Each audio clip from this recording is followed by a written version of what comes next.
Nós temos que zelar daquela bênção que Deus, Ele nos deu.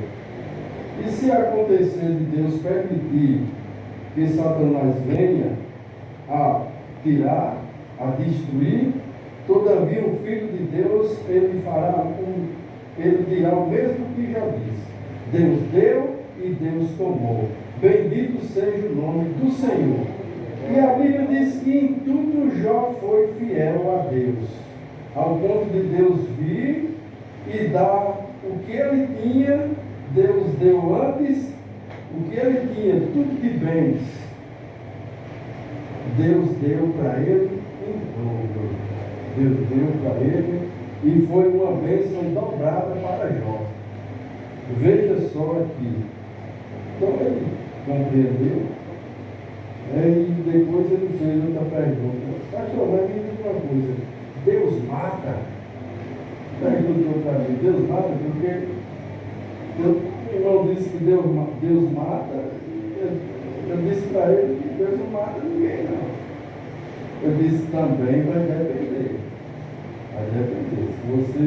Se um filho de Deus, se é um filho de Deus e ele é rebelde, sai da casa do pai, não se importa com os cultos, não se importa com nada, só quer saber das coisas do mundo, e ele é um filho de Deus, então Deus trata com ele. Muitas das vezes Deus até recolhe antes do tempo. Deus recolhe antes do tempo, que é para não perder aquela alma. Eu até disse para ele que eu ia mandar o versículo para ele, é Deuteronômio 32, 39. Deus diz aqui assim: vede agora que eu sou, mas nenhum Deus comigo. Aí ele diz: eu mato, e eu faço viver, eu firo e saio, e ninguém há que escape das minhas mãos. Esse é o Deus Todo-Poderoso. Depois que ele escreve os nossos nomes lá no livro da vida do Cordeiro, e se somos filhos, temos o DNA de Deus, não tem como perder a salvação.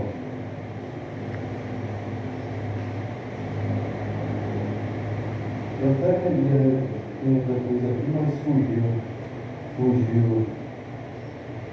Sim, agora chegou. O profeta conta de uma história de um pastor. Ele orou por uma criança e a criança morreu. Fez uma oração por uma criança e ela morreu. E ele se desmoronou, acabou tudo para ele. Satanás logo veio e só se orou pela criança e Deus não cura. Então, para que servir um Deus que não cura?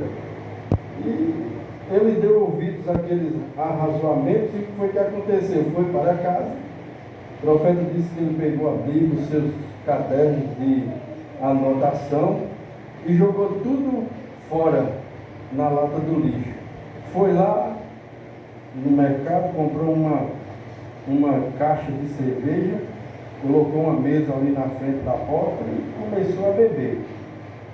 O profeta disse: 7 dias certinhos, no fim da semana, o caixão dele ia passando no meio da rua. Eu disse: Deus não perde os seus filhos. Para Deus não o perder no mundo, então Deus o recolheu antes. Veja só. Então eu vou ler aqui alguns parágrafos dessa mensagem. O profeta diz aqui, a partir do parágrafo 18, na mensagem eu sei, diz: em primeiro lugar, Jó era um homem velho, por volta dos 90 anos de idade. E ele havia sido tocado pela mão de Deus. Agora nós sabemos que não lhe havia tocado com a sua mão. Não foi Deus que tocou a mão de Jó. Porém, ele permitiu que Satanás tocasse em Jó. Mas Deus Deus havia permitido que Satanás o tocasse.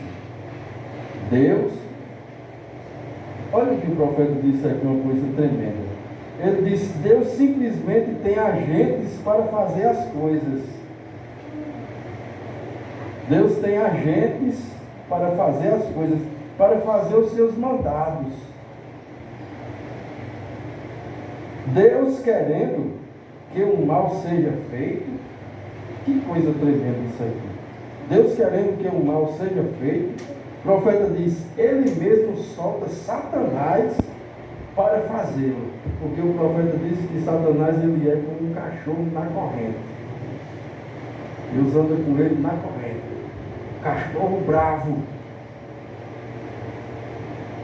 E ele disse: quando ele quer, ele simplesmente, quando ele quer, deixa eu repetir, Deus querendo que um mal seja feito, ele simplesmente solta Satanás para fazê-lo.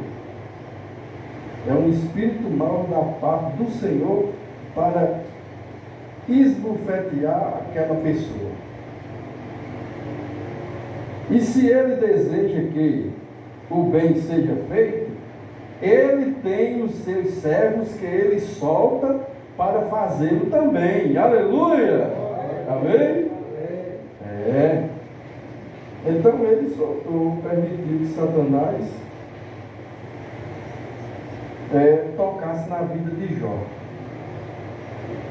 E Satanás havia tocado na vida de Jó para um propósito. E que propósito era esse? Que propósito era esse?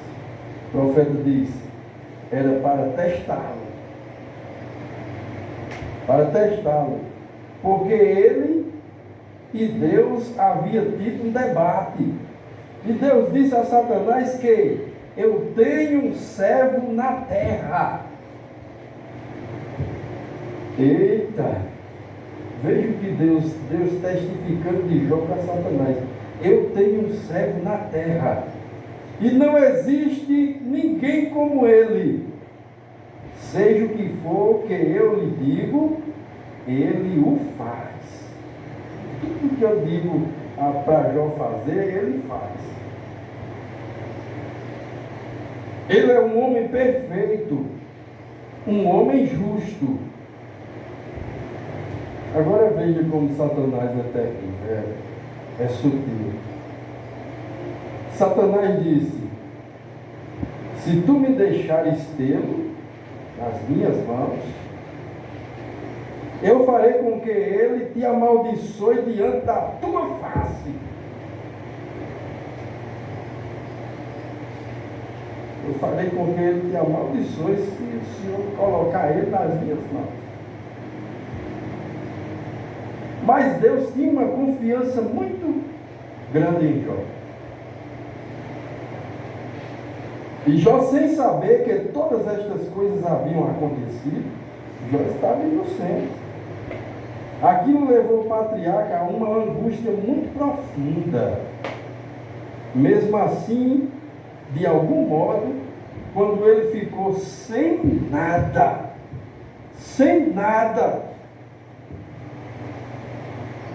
quando ele ficou sem nada, ele continuou mantendo a sua posição em quem? Em Cristo. Ele continuou mantendo a sua posição em Cristo, dizendo o quê? Eu sei que o meu Redentor vive. Oh, mas que confiança, que exemplo que Jó dá aqui para nós. Esse é o segredo. Ser fiel até a morte. Ser fiel a Deus na saúde. É um casamento na doença, na tristeza, na alegria, na dor, na abundância, na escassez.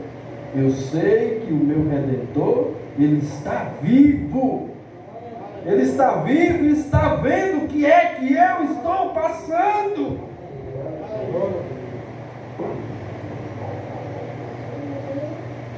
Agora nós passamos por essas situações, diz o profeta Jesus. Muitas das vezes nós passamos por essas situações. Todos nós passamos.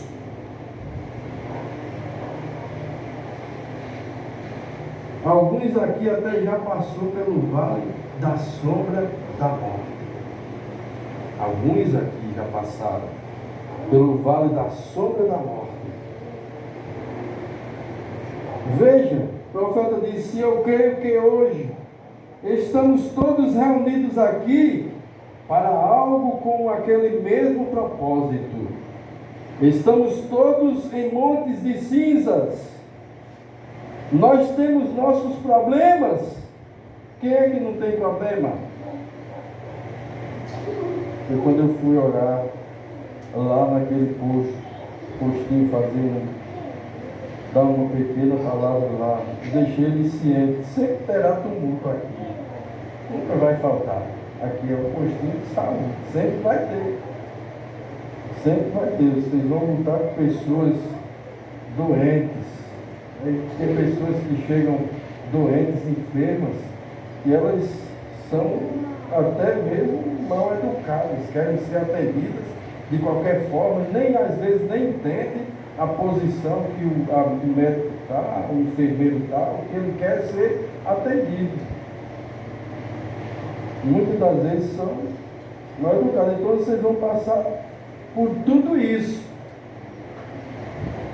O profeta diz: nós temos nossos problemas, nossas altas e baixas, e nossos momentos ruins, e nossas enfermidades, e nossas dores de cabeça, e nossas decepções. Então chegamos assim, esta noite, ele pregou no amanhã, para encontrar palavras de conforto, como Jó estava tentando encontrar nas de seus amigos. Ele estava tentando encontrar palavras de conforto com seus amigos, mas não encontrou. Nenhum deles pôde lhe dar nem conforto. Aleluia! Nenhum deles puderam lhe dar nenhum conforto. Por causa de seu problema, eles o estavam acusando de ser pecador secreto. Então, no meio de todo aquele problema, Deus veio socorrê-lo. Aleluia!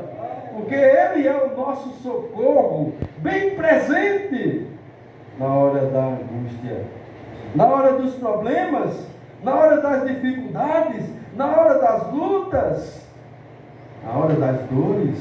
Ele é o nosso socorro, bem presente na hora da angústia. E essas palavras, ela nos conforta. A palavra de Deus nos conforta. A palavra de Deus conforta o Filho de Deus. Amém? Então Jó estava questionando como ele sabia. Não era somente a sua enfermidade e problema, porque veja o problemão que Jó estava enfrentando. Tinha perdido tudo, bens, filhos, saúde, e ainda por cima chega a sua disjuntura, a sua esposa, sua ajudadora. Olha para Jó naquela situação, apenas o que sobrou para ele foi um caquinho ali de pedra, não sei, de alguma coisa. Apenas um caquinho para ele coçar as feridas. Foi tudo que sobrou para ele. Ainda por cima a mulher chega e diz: homem, por que tu não abandona logo esse teu Deus e morre logo? Mas Jó era uma marreta de matar demônio.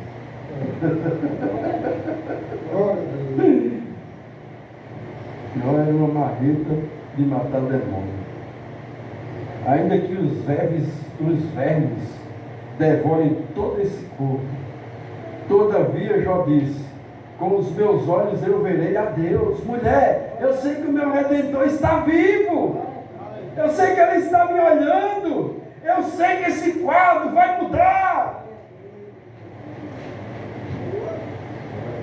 Sei que esse quadro vai mudar. E se não mudar, Deus me deu saúde, Deus tirou. Bendito seja o nome do Senhor. Estará comigo em todos os momentos da minha vida, em todos os momentos da sua vida. Filho de Deus, filho de Deus, Deus estará com você. Porque Ele prometeu que todos os dias Ele estaria conosco. Então não importa o que aconteça. Já estava questionando como ele sabia. Não era somente as suas enfermidades, problemas, dores de cabeça, por ter perdido a sua família e todos os seus bens, estava quase tirando a sua vida, mas ele era um homem velho, de idade bem avançada, meus irmãos, e sabendo que ele desceria até a sepultura, e sabendo que ele cria que alguém que o trouxe à terra, ele sabia: Jó, alguém me trouxe aqui, alguém me criou, alguém me formou, alguém me trouxe aqui. Ele sabia disso. Ele simplesmente não podia vir aqui por si mesmo, como nós não estamos aqui por nós mesmos, por si mesmos. Nós não nascemos por nós mesmos, não, meus irmãos. De onde veio o homem? Uma criação, uma palavra falada há tantos anos atrás: façamos o homem à nossa imagem e à nossa semelhança. Houve uma palavra falada de um Criador, e aquilo veio à existência. Nós não viemos de nós mesmos. Viemos de Deus, porque Deus falou a palavra, haja, e aquilo teve que vir à existência.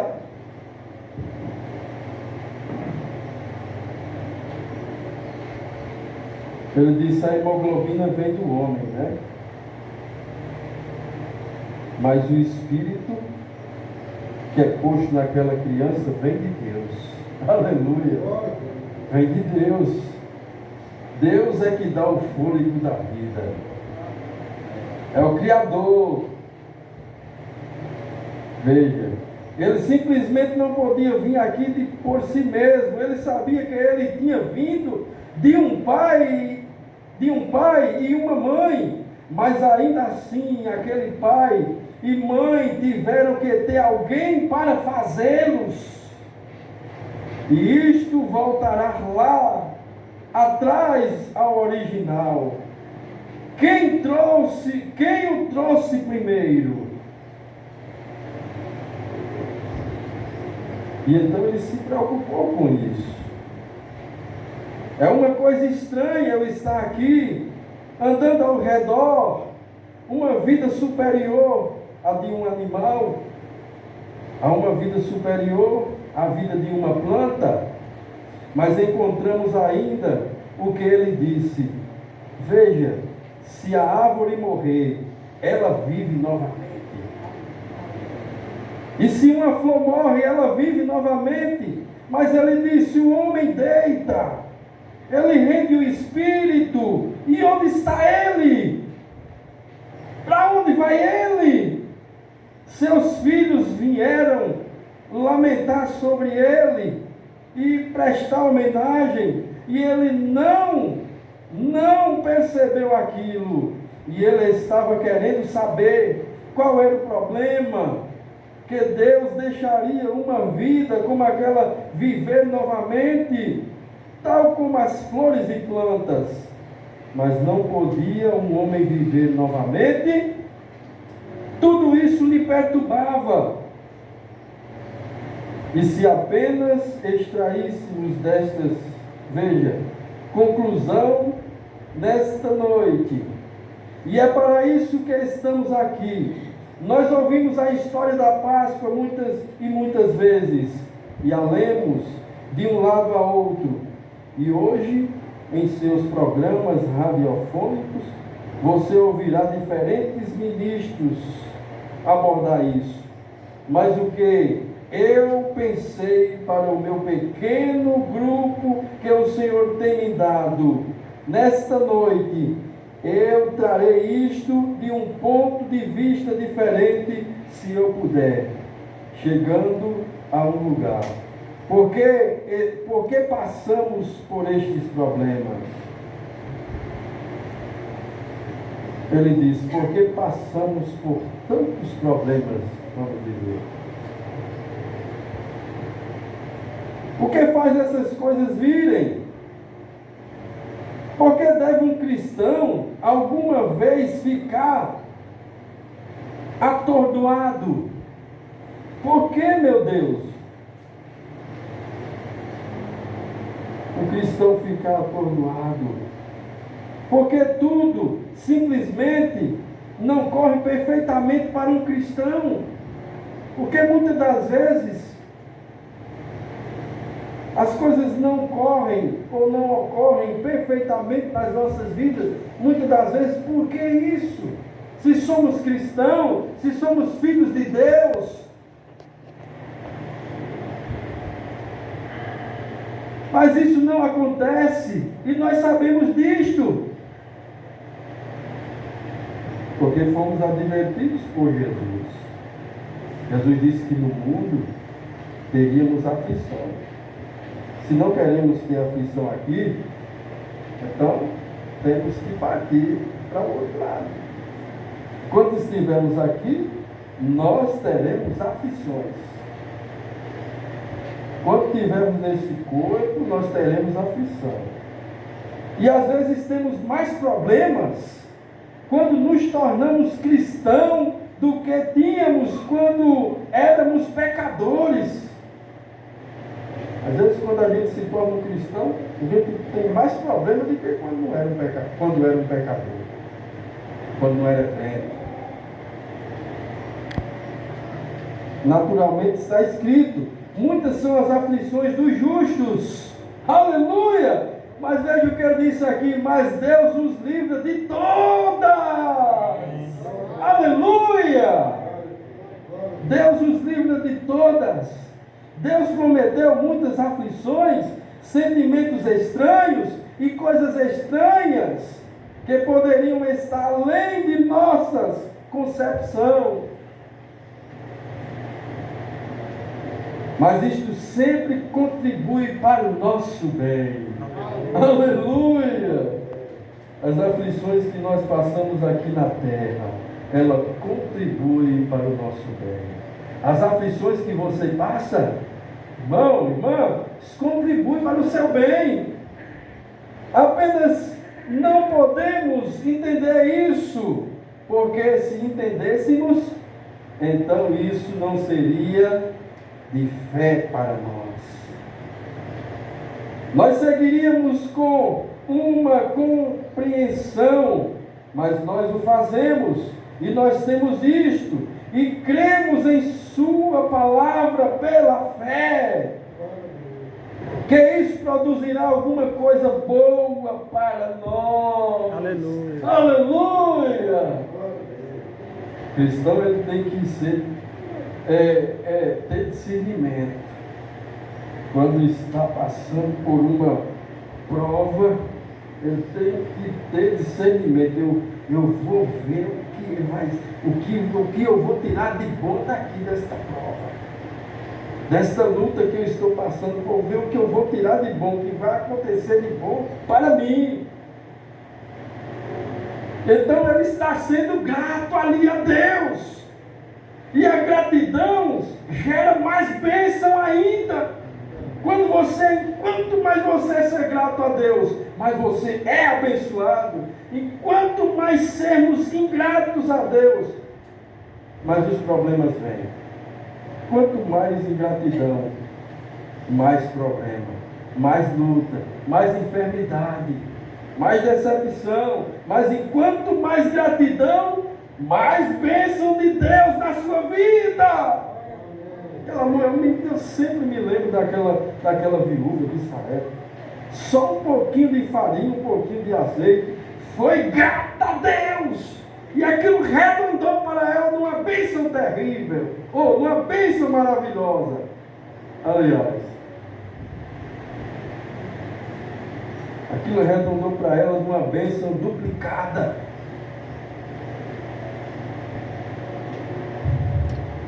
Redundou para ela uma bênção tremenda.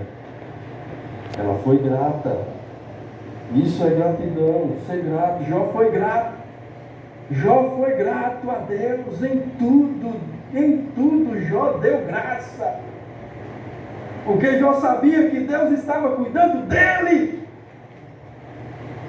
Por isso que um cristão em tudo ele dá graça, porque ele sabe que Deus é quem cuida dele.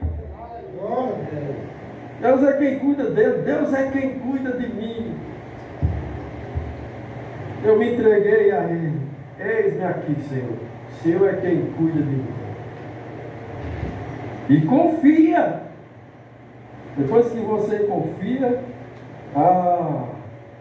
Jó, ele confiava em Deus. E confiou tanto em Deus. E quando Deus permitiu que Satanás tocasse nos seus bens, nas suas finanças, nos seus filhos, na sua saúde, todavia ele glorificou a Deus. Eu sei que o meu Redentor, ele está vivo. Ele foi grato a Deus. Ele foi tão grato a Deus que você, quando lê lá no último capítulo de Jó lá, aqui em Jó, deixa eu ler aqui. Jó, toca aí um pouquinho, irmão. Aqui.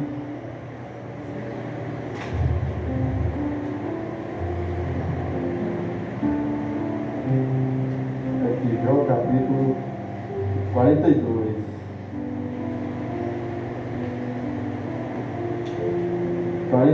A partir do versículo 10. E o Senhor virou o cativeiro de Jó. Aleluia! E o Senhor virou o cativeiro de Jó. E o Senhor virou o seu cativeiro, meu irmão, minha irmã. Aleluia! Quando Jó orava pelos seus amigos, e o Senhor acrescentou a Jó outro tanto em dobro a tudo quanto antes possuía. Aleluia! Então vieram a ele todos os seus irmãos, e todas as suas irmãs, e todos quanto dantes conheceram, e comeram com ele pão em sua casa. Deus deu pão em fartura para ele. Aleluia! Nosso Deus é o Deus de seus de repentes. De repente Deus vem com a bênção para nós.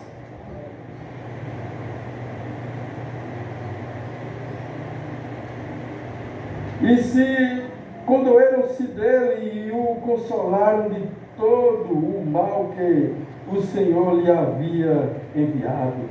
E cada um deles lhe deu uma peça de dinheiro, e cada um pendente de ouro.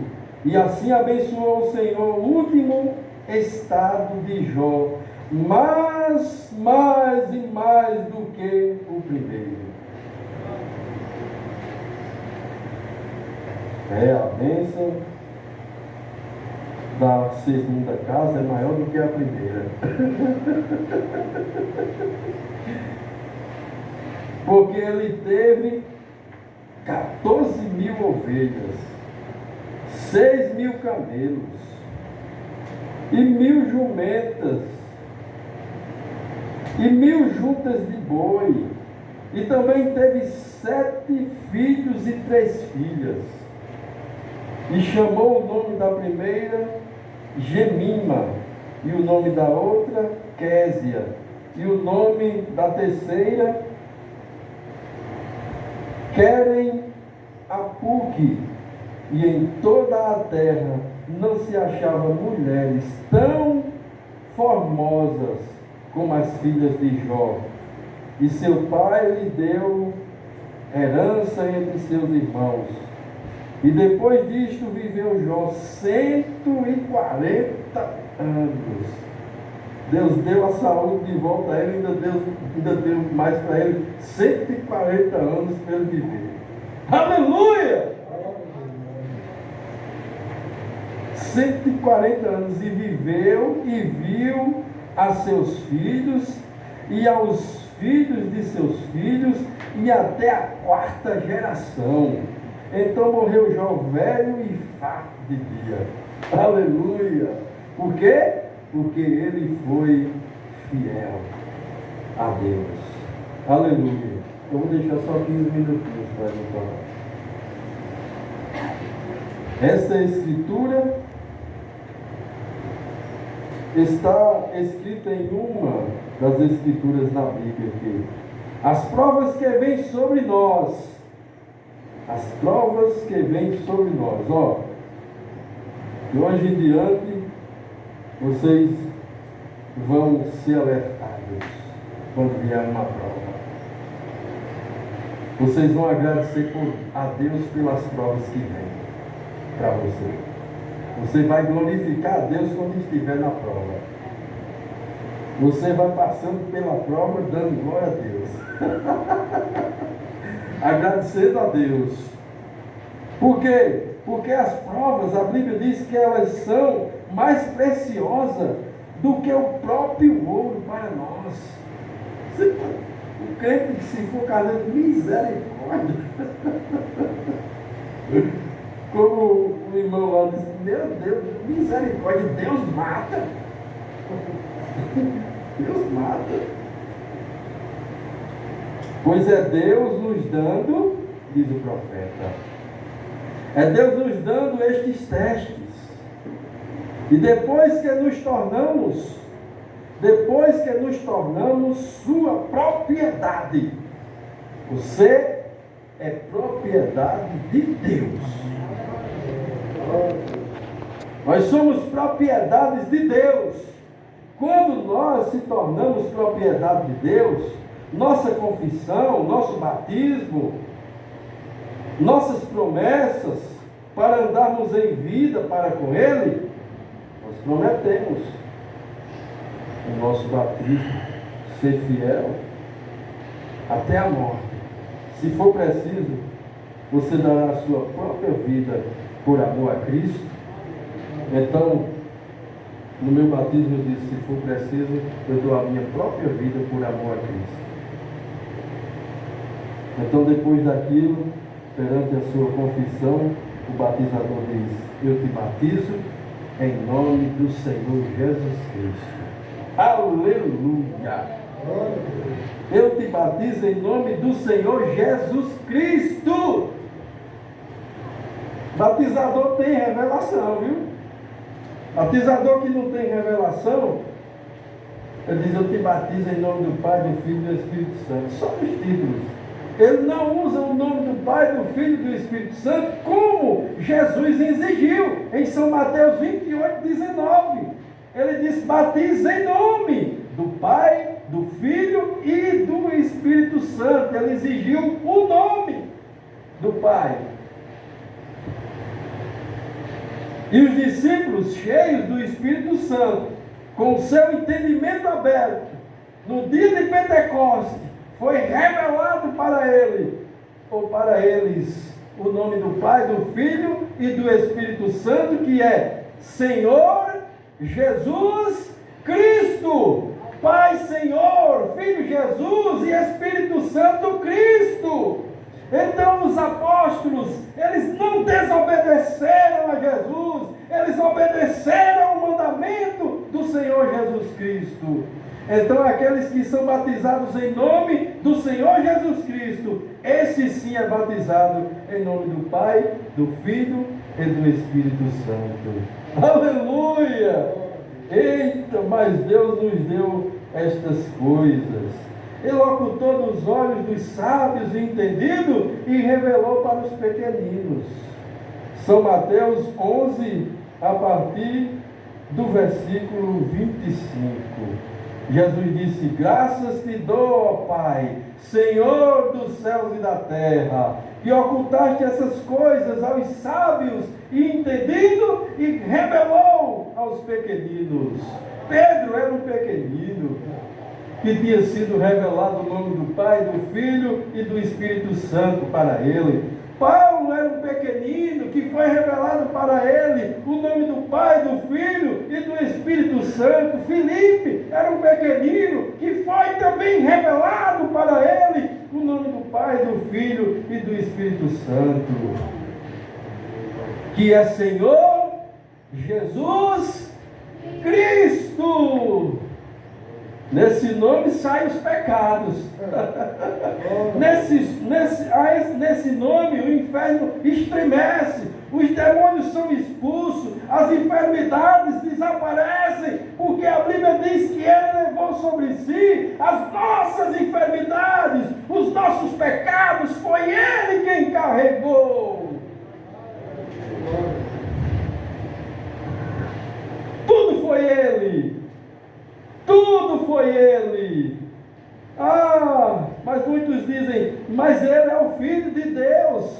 Se Ele é o Filho é porque tem outro. Mas a Bíblia diz que Ele, sendo Filho, ao mesmo tempo Ele é Pai também. Isaías 9, versículo 6.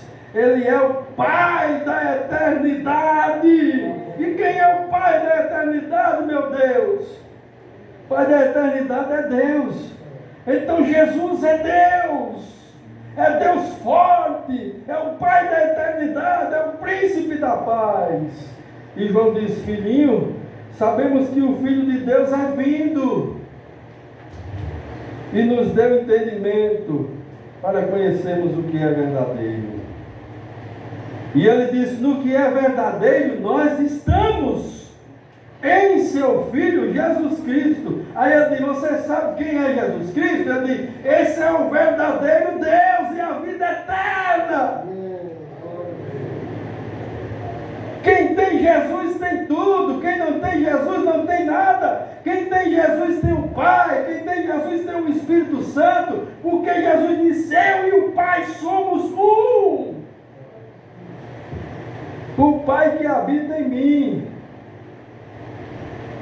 Aí São Paulo vem e diz que Deus estava em Cristo. E Jesus disse: o Pai que está em mim é quem faz as obras. Espírito Santo é Deus.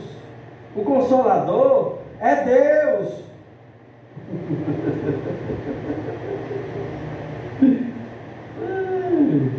Isso ringe os dentes de muitos. A revelação. Aleluia, aleluia.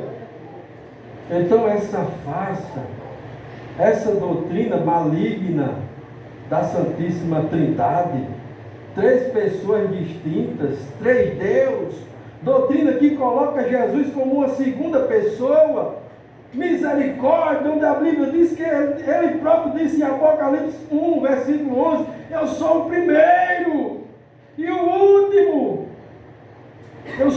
Ou seja, ele disse que era o Todo-Poderoso. Eles dizem que Jesus é a segunda, mas Jesus disse que é o primeiro. Então seja todo homem mentiroso e a Bíblia verdadeira. É o Verbo encarnado. Jesus é o Verbo encarnado. É Deus encarnado. É Deus na forma de homem.